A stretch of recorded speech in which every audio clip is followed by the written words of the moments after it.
Bom, eu saúdo com muita alegria esse encontro e festejo a minha honra de ter sido lembrado para repartir com vocês essa tarde uma reflexão sobre o nosso país. E isso não é uma coisa que eu digo apenas por vontade de expressar minha gratidão e meu carinho por vocês todos, mas eu dou valor porque essa federação, que evolui para ser uma confederação muito rapidamente, ela vem em linha do que é muito gravemente necessário para o nosso país. O país tem dificuldades extremas em muitas áreas, mas tem também um problema muito grave na sua representatividade sindical. E é preciso renová-la, é preciso fazer uma autocrítica, é preciso rever determinadas práticas, é preciso estabelecer uma relação diferente dos sindicatos com os partidos políticos, de maneira que os sindicatos voltem a ser o que é agudamente necessário para a classe trabalhadora, a fiel representação, antes de mais nada e antes de tudo, dos interesses dos trabalhadores. E isso eu vejo na gênese dessa iniciativa de vocês. A segunda razão é que nós precisamos conversar. O Brasil não tem solução para os seus problemas se a gente deixar a política continuar sendo reduzida a esse fla-flu odiento, né, que basicamente opôs em grave antagonismo o PSDB de São Paulo contra o PT de São Paulo, impondo esse enfrentamento para o país como um todo, e evidentemente cada um de nós sabe de que lado está e de que lado deve estar. Mas o Brasil precisa conversar um pouco mais complexamente sobre a nossa situação. E eu tenho procurado achar um caminho para explicar um pouco de onde é que vem essa minha opinião. E eu, para tentar que os ouvidos dos simpatizantes do Fernando Henrique, os simpatizantes do Lula não se fechem, né, imediatamente ao mero fato de eu ter o meu lado, porque é necessário, enquanto a gente não vai para o Fla-Flu de novo, né, que a gente converse um pouco sobre o país. Então, repare bem, em 1980 não existiam as duas hegemonias no Brasil, nem o tucano Fernando Henrique, nem o tucano Lula e suas bandas. Em 1980, que é ontem, né, sob o ponto de vista da história de uma nação, é ontem, o Brasil representava 1% do comércio mundial. Isso é um sintoma internacionalmente reconhecido para estabelecer um tipo de comparação entre os países do mundo, que tamanho tem, que projeção tem no mundo. E a China, na mesma data, representava 1% do comércio mundial, igualzinho com o Brasil. Com uma diferença, nós tínhamos 130 milhões de habitantes e a China tinha 800 milhões de habitantes. Portanto, em 1980, ontem, o Brasil era relativamente um país muito mais rico do que a China. Hoje, 1980 para cá, o Brasil segue representando 1% do comércio mundial e a China já representa 12,5% do comércio mundial. Ou seja, a China, no mesmo período, multiplicou por 12 e mais meio o seu tamanho relativo, e o Brasil está patinando no mesmo 1% relativo. Isso aconteceu por quê? Vamos olhar o Brasil. É porque o Brasil, de 1980 para hoje, cresceu pífios 2% ao ano em média. Por que eu chamo de pífio? Porque o Brasil, nesse mesmo período, de 1980 para cá, vem experimentando um crescimento da população, da ordem de 2 milhões de brasileiros por ano, que chegam ao mercado de trabalho, 2 milhões, 1 milhão e 800, está caindo um pouco, mas é 2 milhões mais ou menos. O Brasil cresce por ano a quantidade de rapazes e moças que chegam por ano procurando o primeiro emprego no mercado de trabalho. E o Brasil foi empurrado, vocês viram isso, os mais experientes aqui, as senhoras e senhoritas não, porque são muito jovens, mas vocês viram um grave ganho de produtividade que nós somos forçados a fazer em função da automação, da robótica, da troca de gente por máquina, que o atual prefeito de São Paulo, por exemplo, agora vai baixar um decreto, assina lá um papel e vai extinguir a profissão de trocador de ônibus. Se essa metade do custo embarcado da mão de obra de um ônibus fosse transferido para as passagens, e aí haveria, vamos dizer, um ganho, mas não, é só para incrementar a lucratividade do setor, que já é um setor caixa preta que todo mundo conhece e tal. Enfim, mas essa troca de gente por máquina, nas indústrias especialmente, que os economistas chamam de ganho de produtividade, aconteceu a quase 3% ao ano durante as décadas de 70, durante as décadas de 80 e 90. Agora deu uma parada, mas o fato é que nós não estamos crescendo com suficiência para gerar os empregos necessários para incorporar os jovens e para incorporar os gatões da meia-idade que estão perdendo o trabalho, não tem mais como se retreinar, se requalificar para entrar de volta em outra arte, em outra atividade. E isso explica de longe o drama que nós estamos vivendo hoje, que basicamente já alcança 14 milhões e 300 mil brasileiros desempregados e já são quase 9 milhões os brasileiros empurrados para o biscate, para atividade informal, para atividade de rua, sofrendo todo tipo de constrangimento, etc, etc. Por que razão isso está acontecendo? Eu vou aproveitar para a gente ouvir o professor, que é de economia, e eu sou um observador da vida brasileira, tenho 37 anos de vida pública, já fui prefeito, governador, deputado estadual de oposição, deputado de situação, deputado federal, ministro da Fazenda, ajudei a fazer o real, ministro da integração, então eu sou obrigado, mesmo burrinho assim, a procurar aprender as coisas, né, durante esse tempo todo. Eu tenho para mim que o Brasil está proibido de crescer, e aqui, se a gente concordar que a doença é essa, as pistas da solução, do remédio, parece que estão dadas aí. É quando o médico acerta o diagnóstico da doença, o remédio mais ou menos fica claro, até no Google a gente acha, né? Difícil é entender a doença. Pois bem, eu penso, para discutir, que o Brasil está proibido de crescer por 3 razões, cada qual a mais forte. Eu vou apresentar só em ordem de apresentação, a gente pode escolher, evidentemente, qual é a mais grave, a menos grave, mas vamos aqui em ordem de apresentação. Primeiro, o passivo estrangulado das empresas nacionais brasileiras. Repare bem, de tanto juro alto por tanto tempo e com o agravamento da competição global no mercado brasileiro, as empresas não estão conseguindo mais repassar os seus absurdos custos financeiros para os produtos numa economia que era fortemente combinada nos jantares de São Paulo e do Rio de Janeiro e de Minas Gerais, os oligopólios, né? Em vez de ser o preço formado na competição, os camaradas jantam e combinam espetar no lombo do consumidor o preço com casca e tudo, e aí vai juro, vai tudo de ruim que tem na produção brasileira. Com o agravamento da concorrência internacional em função da globalização, etc, etc, eles não estão conseguindo mais passar adiante. De maneira que as 300 maiores empresas brasileiras de capital aberto, cujos balanços são públicos, a gente conhece, publicado nos jornais, à força, eles são obrigados a publicar na internet, nenhuma empresa, fez caixa suficiente para pagar o papagaio do banco vencido no mesmo período desse trimestre final. Olha o que eu estou dizendo. E isso é sintomático das outras, porque as médias e pequenas estão mais angustiadas ainda. Então não tem dinheiro privado para investimento. Então não tem como esperar desenvolvimento com esse passivo estrangulado do mundo empresarial privado brasileiro. A segunda razão é o colapso do investimento público.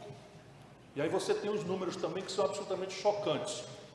O Brasil, o que está planejado, eles chamam de orçamento, né? O que está orçado para esse ano, tudo junto vai dar 1,6% do PIB. PIB, vocês já estão sabendo, é a soma de todas as riquezas que o país produz. Ou seja, de tudo que o Brasil vai produzir no ano todinho, vai sobrar R$ 1,60 por cada 100 para investimento, em tudo enquanto o país precisa.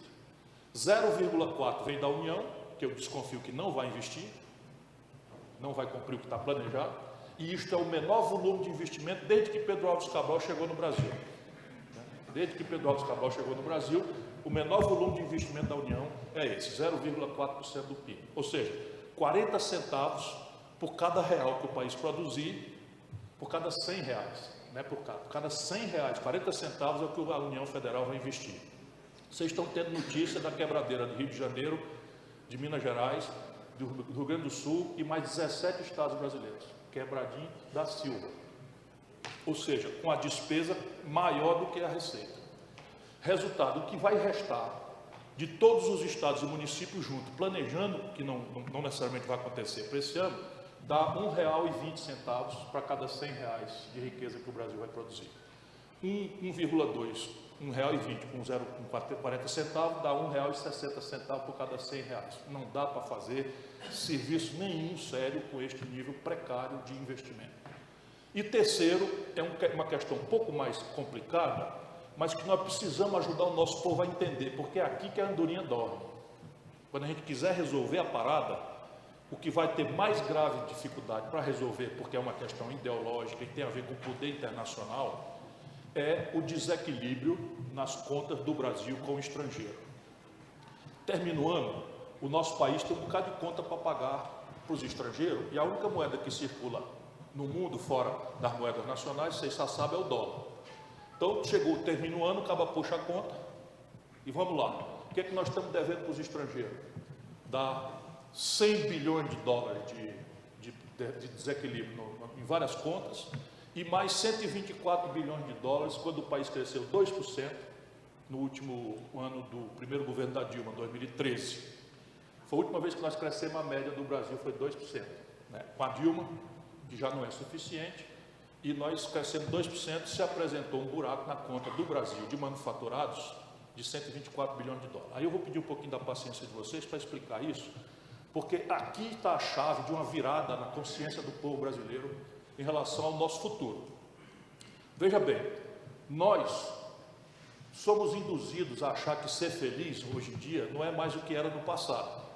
A gente no passado achava a felicidade na poesia, no romance, né? na serenata, na cachaça com os amigos, na briga política, na luta revolucionária.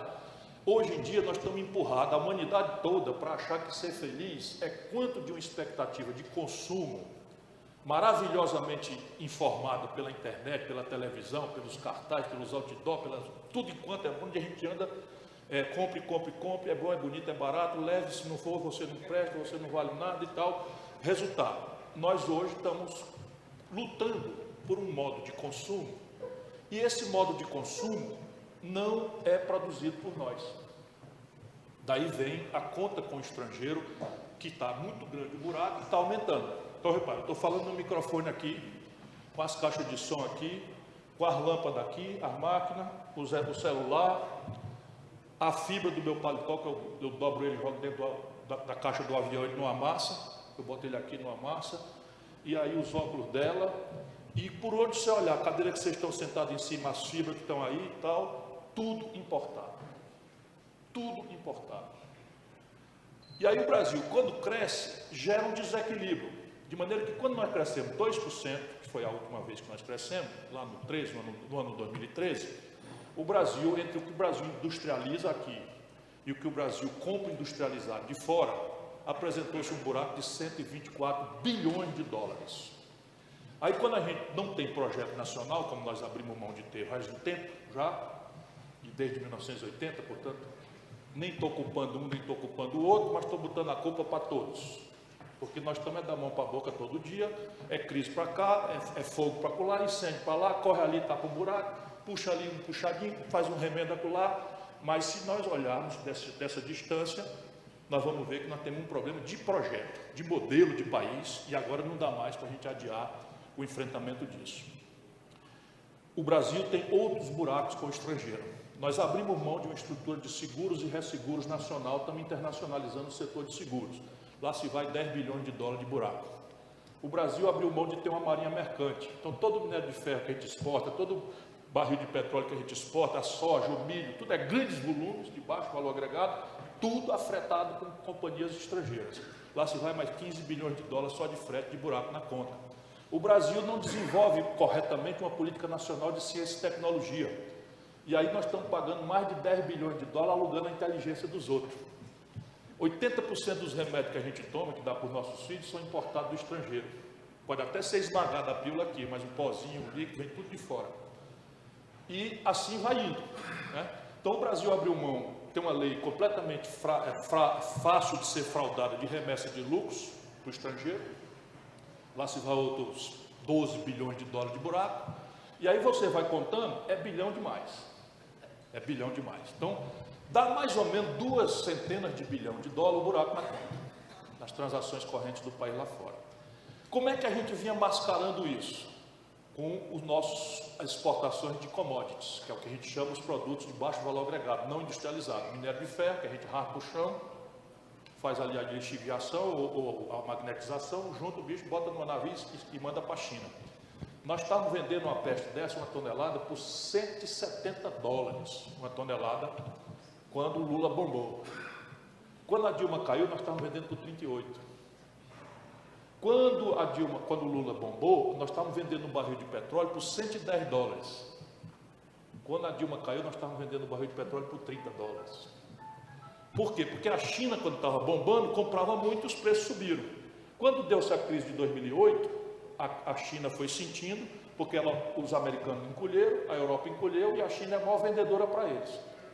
Sendo da gente, ela é a maior compradora. Então, como ela não conseguiu mais vender, ela também não deu conta de comprar muito. E aí o preço das nossas coisas despencaram, menos as que a gente compra fora. Então, o que a gente tem para vender caiu de preço violentamente e o que a gente tem para comprar, o que a gente quer comprar, subiu de preço loucamente por causa do câmbio.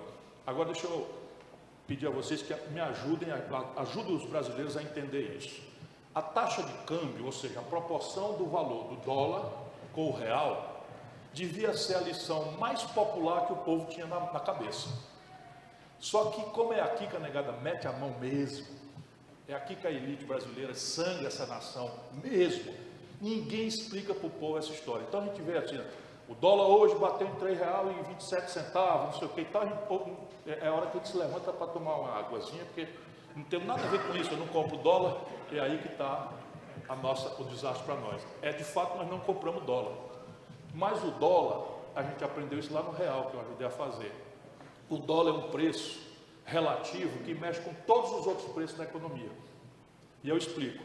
A gente não compra dólar, mas a gente come pão, ou a gente come uma pizzazinha no domingo, né, quando sai a férias do fim do mês, né? Vai comer uma pizza com a patroa e tal, com os meninos. E aí pão e pizza é trigo. E trigo o Brasil não produz com suficiência. Então nós temos que comprar trigo da Argentina, dos Estados Unidos, do Uruguai. E aí a gente paga o trigo para nossa pão, nossa pizza com dólar. Se eu precisava de R$ 1,75, como era no fim do governo Lula, para comprar $1 de trigo, e eu, quando a Dilma cai, preciso de R$ 4,00 para comprar o mesmo dólar de trigo, o preço do trigo sobe de 1,75 para 4, e o preço da pizza e do pão, ó, sobe. E aí eu não compro dólar, mas eu pago o preço da taxa de câmbio que mexeu. Eu não compro dólar, mas eu ando de ônibus. O ônibus, o principal insumo da passagem de ônibus é o óleo diesel. O Brasil cometeu a estúpida imbecilidade, em função desse projeto estúpido, né, chamado neoliberalismo, de fazer a seguinte inteligente política: vender petróleo bruto barato e comprar derivado de petróleo refinado do estrangeiro, caro e em dólar, que a gente não tem. Então eu reparo, eu não compro dólar, mas eu ando de ônibus.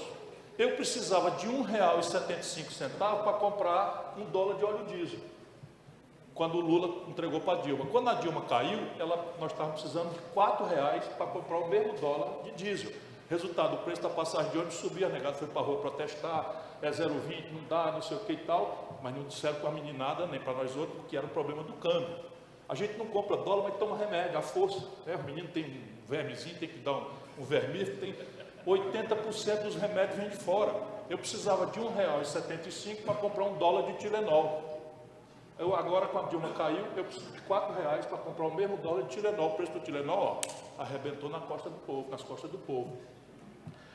Isto é como funciona o mercado de banana aqui em Guarulhos, que os economistas, pelo amor de Deus, me perdoem, né? Como eu não sou economista, eu posso falar essas heresias, né? Repare, se tiver muita gente precisando e querendo comprar banana no mercado sábado, agora, amanhã, aqui, o que acontece com o preço da banana? Sobe. Então, se eu tiver uma necessidade monstruosa de comprar dólar para pagar as contas, o que acontece com o preço do dólar em real? Sobe. E aí, quando ele sobe, vem o que a gente mascara de inflação. Sobe o trigo, sobe a pizza, sobe o diesel, sobe o passagem de ônibus, sobe o remédio, na conta, vai tudo para a conta, e aí nós montamos aqui com o Fernando Henrique, infelizmente o Lula manteve, uma trempe que quer botar a economia brasileira no piloto automático. E aí, como é o negócio? Deu-se uma inflação, o caba larga a chibata com a taxa de juros. E está aqui outro assunto que a gente precisa ajudar o povo a entender. Ninguém toma dinheiro a juro, quer dizer, a gente até que às vezes precisa de ir no agiota ali da esquina, o caba mete a faca, né? Para pagar uma continha que chegou de mau jeito e tal, mas enfim, mas é poucas vezes. Mas o juro é também um preço central da economia. E aí por que é grave?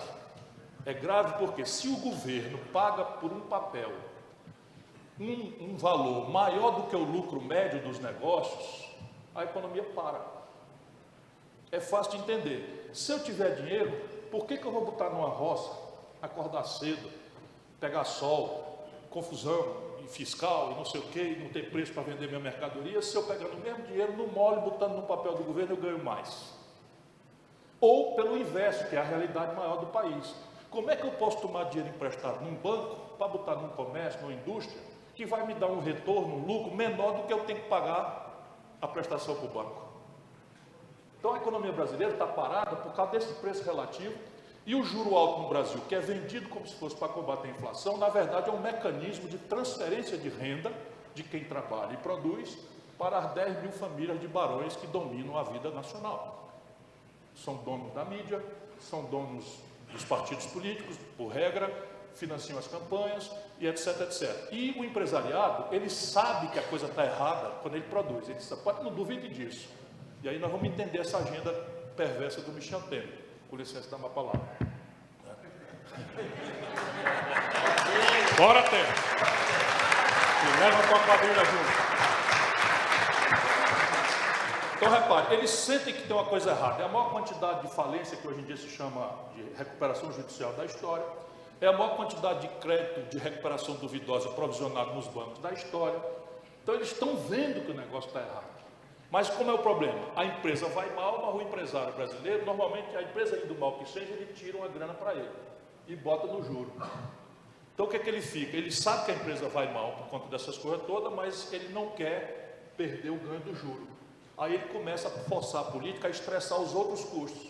O custo do trabalho, reforma trabalhista, o custo da previdência, reforma previdenciária, os custos tributários, a grande queixa por uma reforma tributária, que na cabeça deles é diminuir os impostos para que eles continuem ganhando e ganhando, né, nos juros altos e no Estado depauperado, porque a sociedade precisa, né, uma sociedade desigual como a nossa, de um Estado empoderado. Se isso tudo for verdade, então, fica claro que o Brasil precisa recelebrar a ideia de projeto nacional de desenvolvimento. E cada palavra dessa quer dizer uma coisa. Projeto supõe uma coisa escrita, pensada, discutida, chamada todo mundo para botar um palpite, para botar uma sugestão, uma solução, é um projeto. Mas ele tem também que ter meta, ele tem que ter prazo, ele tem que ter avaliação, supervisão, controle, né? Mas tem que ter. Ninguém toca uma bodega das pequenas no Ceará sem um plano. Esse país está sem um plano de desenvolvimento há décadas, na crença estúpida de que o mercado é que vai resolver nossas contradições. Olha a merda que está dando, com licença da expressão, porque eu estou mesmo muito indignado. Olha o que está acontecendo com o nosso país. Nosso país está sendo destruído. Eu nunca vi esse quadro tão terrível. E olha que eu estou na estrada há 37 anos. Nunca respondi ao inquérito, nem sequer para ser absolvido. Estou dizendo isso hoje em dia porque, né, do jeito que a coisa está, isso nada mais é do que a minha obrigação, porque também os caras ser sérios não é vantagem nenhuma. Devia ser a obrigação de todo mundo. E há de chegar a hora que seja. Enfim, nacional significa a gente abrir mão da ilusão da globalização. Não é para fechar o país, não é para morar o Brasil e isolar do mundo, não. É apenas para a gente entender e ajudar o nosso povo a entender que se a gente consome um padrão que a gente não é capaz de produzir, a gente está produzindo um desequilíbrio que a gente não é capaz de pagar. E isso é que nem cuspir para cima. Cuspiu para cima, não demora a cair na testa. Que mais ou menos é o que está acontecendo conosco hoje. Isso impõe, então, uma percepção de que a vida é dura, é difícil, e que as condições de empreender não são globais. As condições de produzir, as condições de trabalhar, as condições, portanto, de ganhar salário, de ganhar recursos para a previdência, de ganhar recursos para financiar a saúde, não são globais. E aí é muito flagrante isso. Por exemplo, a taxa de juros, que é um preço central, a do Brasil é a maior do mundo. Numa hora que a inflação projetada é de 3,5% ao ano, nós estamos com a taxa de juros de 11,25%. Nos Estados Unidos, na Europa, na China, hoje o juro é negativo. Ou seja, se o cara tomar R$1.000 emprestado no Japão hoje, no fim do ano está devendo 930. É assim que está lá, para tentar que a economia ative. E veja bem, nós aqui estamos numa situação muito pior do que a recessão deles todos, e aqui se você tomar R$1.000 no cartão de crédito, você está devendo R$6.000 no fim do ano. R$1.000, se você tomar no fim do ano, você está devendo 6 mil. Só tem isso aqui. Só tem isso aqui. Não tem em nenhum lugar do mundo esta perversão E eles dizem que eu sou bocão, que não sei o que e tal, por isso. Mas eles não querem me desqualificar por um palavrão que eu solto. Eles querem me desqualificar por um número que eu conheço. E não tenho rabo de palha para contar onde tem gente disposta a me ouvir. Então, repare, se eu tenho uma economia que se financia a juro negativo, e a outra economia que tem que pagar logo 12% de juros ao ano do banco, se fosse Selic. Mas hoje, se você desconta a duplicata aqui em São Paulo, você desconta a duplicata por 1,5% ao mês. Então, repare, nós temos juro negativo e aqui em São Paulo, a fábrica desconta a duplicata 1,5% ao mês. Bota para competir uma economia financiada negativa e outra economia financiada a juros de 1,5% ao mês.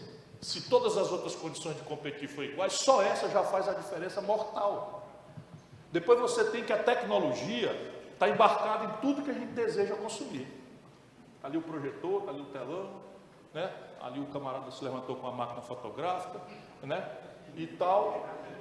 Tudo é tecnologia. Tudo tecnologia. A gente não quer saber mais de coisa malajambrada, antiga, passada, mas para bem dizer, 80% do valor de um carro parado aí fora, montado em São Bernardo do Campo ou em Betim, 80% são importados. 20% que é, sei lá, um plásticozinho ali, uma fuleiragem qualquer, são que nós produzimos aqui, porque não temos política industrial e de comércio exterior, os cabas ficam alimentando a ilusão. Resultado, 80% do valor de um carro montado no Brasil vem de fora, do estrangeiro, pago em dólar. Tecnologia. E depois você tem um problema de escala, que a gente precisa aprender isso também, porque a China vai fazer o planeta Terra tremer muito mais do que já está fazendo. E o Brasil vai por vinagre se não acordar com isso. Porque a China marcou para nós comprar esses produtos de baixo valor agregado.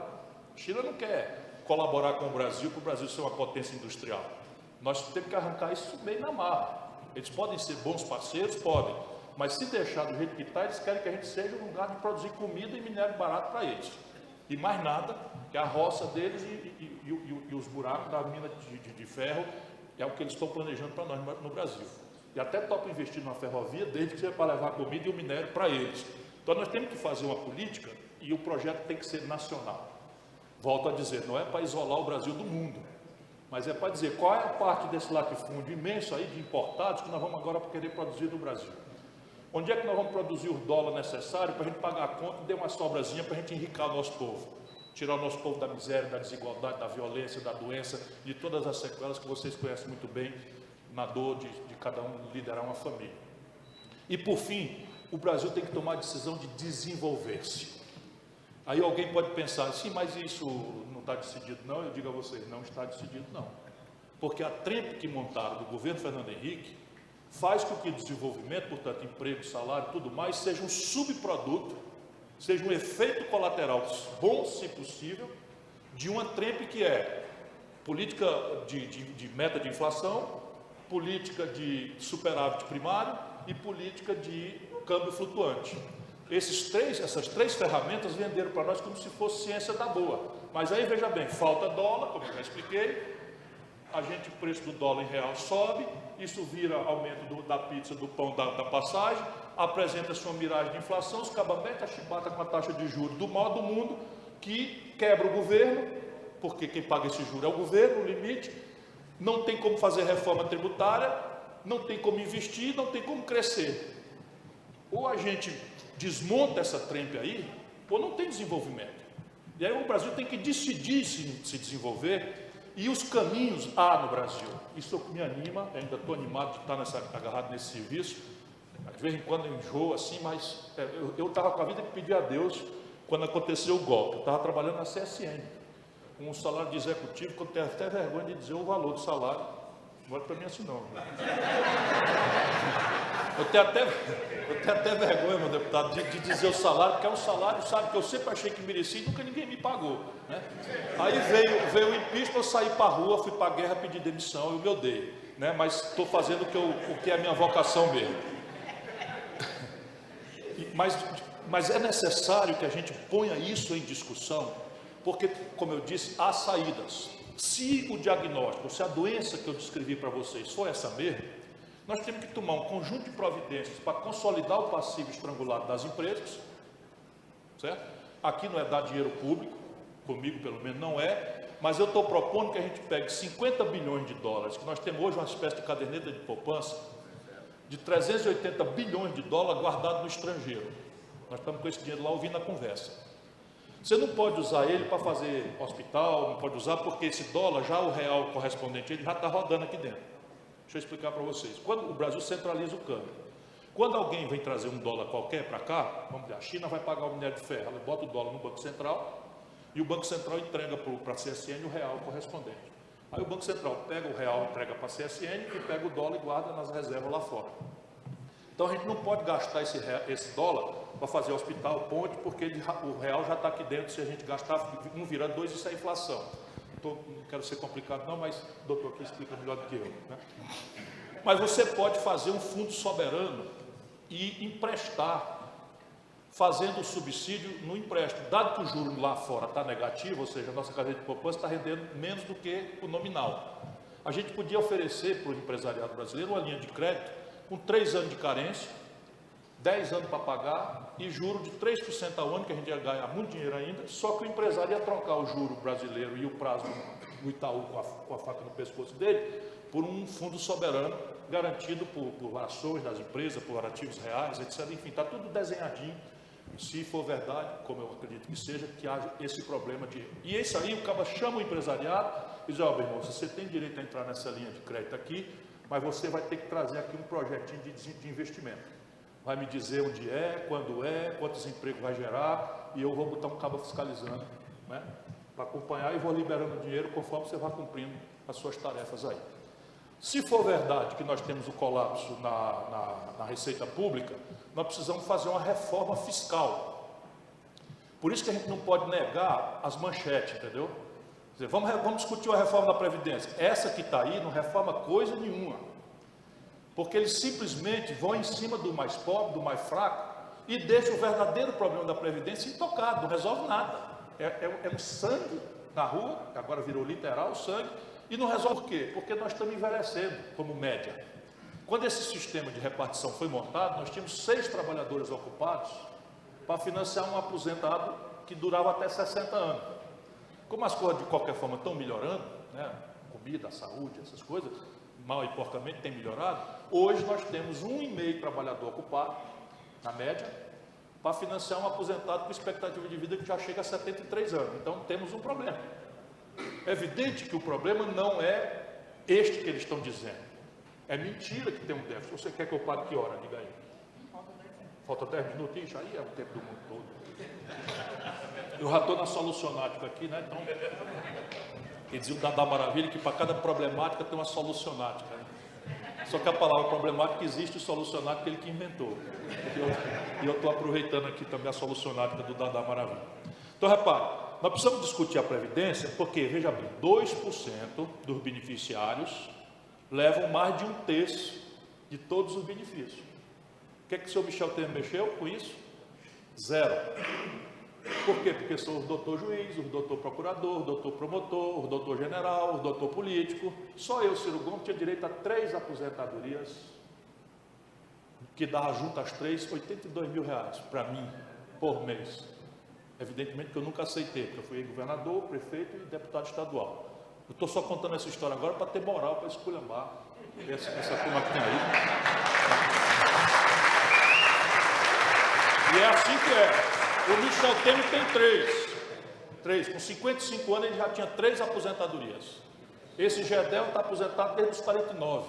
Esse Padilha, conterrâneo aqui do cidadão, ladrão, vagabundo, não porque é conterrâneo dele, né? Também é aposentado com 50 e poucos anos. Não foi preso ainda, claro. Não foi preso, mas é chamado de Eliseu Padilha desde que foi ministro do Fernando Henrique. Aí depois aparece o ministro da Dilma. Francamente, tem alguma coisa errada nesse país, né? Para além de tudo mais que está errado.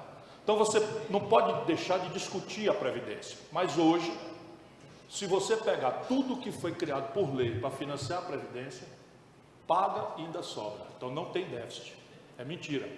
Contribuição social sobre o lucro líquido, PIS, COFINS, contribuição patronal, contribuição do empregado, contribuição governamental, que começou de um tempo para cá, a soma disso dá mais do que pagando o que dá vez, sobra esse ano uns 28 bilhões de reais.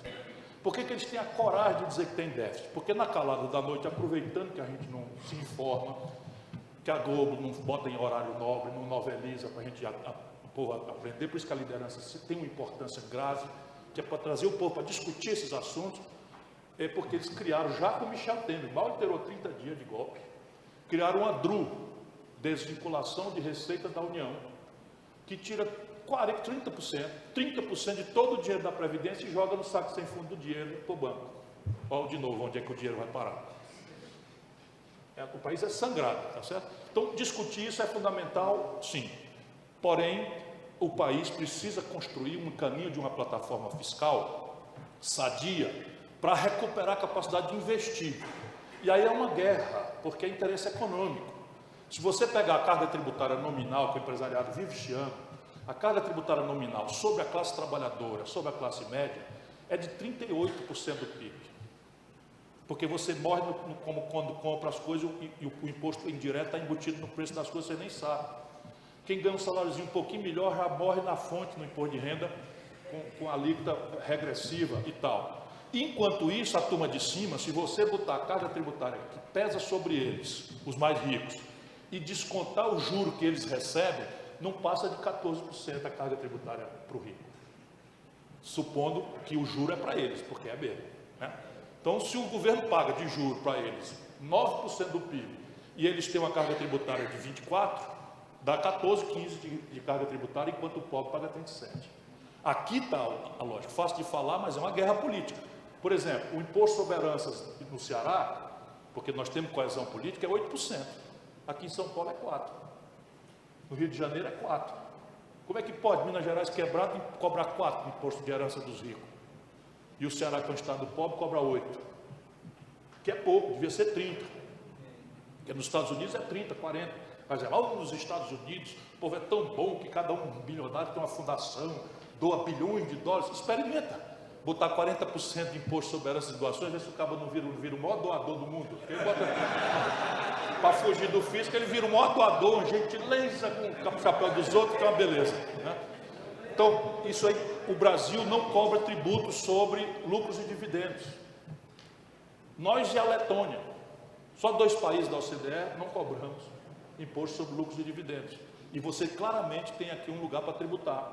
E criar um regime de capitalização, num começo complementar e depois um de capitalização público, são caminhos para resolver essa equação fiscal brasileira, não deprimindo a despesa. A única despesa que está fora do quadro e que tem que ser deprimida é a de juro.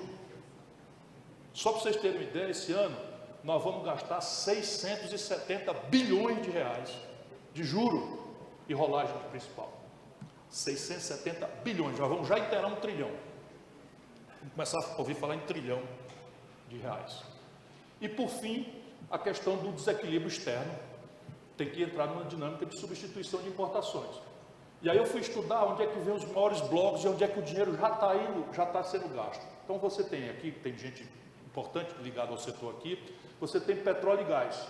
Óbvio, você tem capacidade de refina, a Petrobras tem tecnologia e o que ela quiser ela desenvolve, tem engenharia, tem tudo, para você entrar numa dinâmica do seguinte, ó, em 10 anos, ou em 8 anos, ou em 6 anos, o Brasil vai deixar de ser importador de derivados de petróleo e vai ser autossuficiente, vai gerar crescentes excedentes exportáveis de valor agregado alto. Em vez de vender petróleo bruto, vamos vender diesel, vamos vender polímeros, vamos vender fibras, numa petroquímica. Só aqui são 25 bilhões de dólares o buraco. Se você consertar, é menos 1 mais 1, né? Você deixa de pagar e começa a receber. Depois você tem um complexo industrial da saúde, por isso que eu repito tanto a história dos remédios, pozinho, não sei o que e tal. Parte importante disso, a tecnologia embarcada já estava com a patente vencida. E o Brasil é tão sangrado que nós temos hoje o Brasil pagando royalties, bilhões de dólares, por patente vencida, com liminar de juiz, do Supremo Tribunal Federal, há 5 anos sem decidir. E o país sendo sangrado diariamente. Por isso que eles querem ignorantes para a presidência da República, que alguém que saiba dessas coisas, não tem brinquedo. Você monta logo um polo químico, farmacêutico, no semiárido do Nordeste, outro no interiorzão da Amazônia, contrato antecipado do governo, pega a meninada das universidades, capacita, treina, copia, faz engenharia reversa nas tecnologias. Em 8, 10 anos o Brasil pode ser autossuficiente em fármacos, em prótese, em cama de hospital, cadeira de roda, bengala, tudo a gente está importando do estrangeiro. Por que, de novo, eu chamo aqui? Porque são 17 bilhões de dólares. E nós já estamos gastando dinheiro. Só a União Federal, se juntar estados, municípios e a rede privada, o Einstein, imagina aí o Sírio-Libanês, Beneficência Portuguesa, isso vai para 40 bilhões de dólares. Né? E o país pode desenvolver isso. Depois o complexo industrial da defesa. Aqui tem vários interesses estratégicos envolvidos, mas repare bem, as comunicações militares brasileiras são processadas por satélite norte-americano. Sério, é para a gente chorar. Repare bem, aí negado, o inimigo está chegando, ele está por ali, esconde por lá e tal. E o cabo lá, tu fala mais alto, viado. Eu faço uma piadinha para não chorar de raiva. Né? Então aqui é foguete, é microeletrônica, é satélite, é propulsão nuclear. E a gente tem condição de desenvolver isso daí e já estamos gastando dinheiro. Parte importante. E só para vocês verem como isso é grave, antes da Dilma cair, a China ganhou uma concorrência para fornecer os uniformes do Exército Brasileiro. Olha onde é que nós chegamos. A coisa mais simples é a roupa. Nós chegamos num ponto em que a China, por causa de escala, de juro barato e não sei o que, ganhou a concorrência para fornecer os uniformes do Exército Brasileiro. Aí ela mandou anular, meio secretamente ali, conversamos ali com o Tribunal de Contas, para não deixar esse vexame acontecer no Brasil. Mas onde nós estamos indo? O que não falar de avião, de foguete, de míssil, de bala, de munição, de fuzil, de tudo. A gente já está gastando dinheiro. E por fim, para terminar, cravando aqui, o complexo industrial do agronegócio. O Brasil tem a agricultura mais pujante do mundo e importa 40% dos seus custos de produção. Não tem uma fábrica brasileira de fertilizante, não tem uma fábrica brasileira de agrotóxico, não tem uma fábrica brasileira de implementos agrícolas. O que é que nos impede de fazer uma política industrial de comércio exterior, chamar o empresariado, criar linha de crédito, criar fomento, subsídio, o que diabo for necessário para fazer um polo em que o Brasil deixe de ser importador e passe a ser autossuficiente e depois exportador. E isso exige um projeto nacional de desenvolvimento e exige uma outra relação internacional com o que eu termino.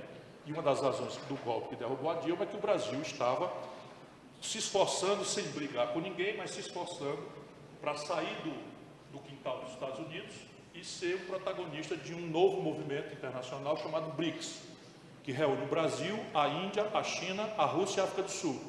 Por quê? Porque nesse universo aqui a gente pode celebrar um regime de preferências comerciais para vender para eles essas coisas novas que a gente pensa em produzir, um regime de transferências tecnológicas sensíveis que os americanos embargam e um banco, que é o BRICS, que foi criado em Fortaleza, que é a primeira instituição multilateral desde a Segunda Guerra Mundial capaz de fazer um financiamento a uma experiência institucional livre do Fundo Monetário, do Banco Mundial, que os americanos controlam com mão de ferro. Veja bem, isto é possível no Brasil, mas nós precisamos da democracia e precisamos que o nosso povo entre na jogada. Se for o negócio de Chico contra Manel, e a culpa é tua e deixa que eu chuto, não vai resolver nada. Obrigado a todos.